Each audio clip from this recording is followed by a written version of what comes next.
Salut les passionnés d'histoire. Prêts à plonger dans l'histoire épique du royaume du Bénin? Accrochez-vous, car on remonte le temps jusqu'à une ère de grandeur, de puissance et de réalisation étonnante. Notre voyage commence au XIe siècle, dans ce qui est aujourd'hui le Nigeria.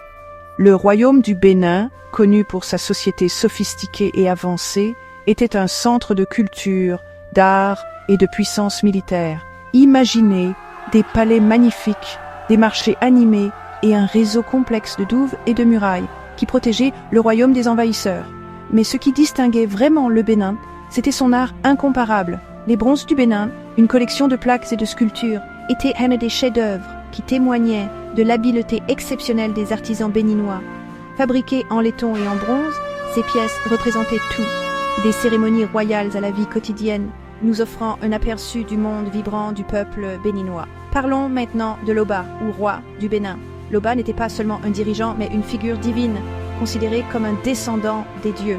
Avec une autorité absolue, Loba gouvernait l'Empire grâce à une hiérarchie complexe de chefs et de conseillers. Sous son règne, le Bénin a étendu son territoire, s'imposant comme une force dominante en Afrique de l'Ouest. L'un des aspects les plus fascinants du royaume du Bénin est ses relations diplomatiques. Les Portugais ont été parmi les premiers Européens à interagir avec le Bénin à la fin du XVe siècle. Cette rencontre a marqué le début d'une période d'échanges commerciaux et culturels dont les deux parties ont tiré profit.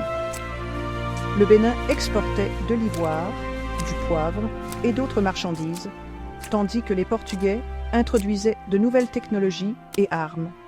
Cependant, les jours de gloire du royaume du Bénin ne devaient pas durer éternellement. En 1897, les Britanniques ont lancé une expédition punitive contre le Bénin, qui a conduit à la capture et au pillage du royaume.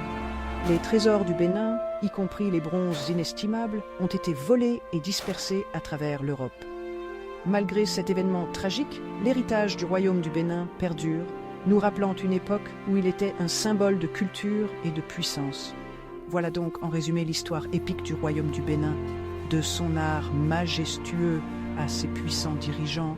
L'histoire du Bénin est celle de la résilience et de la grandeur. Si vous avez apprécié ce voyage dans le temps, cliquez sur le bouton j'aime et abonnez-vous pour plus d'aventures historiques. À la prochaine, continuez à explorer et restez curieux.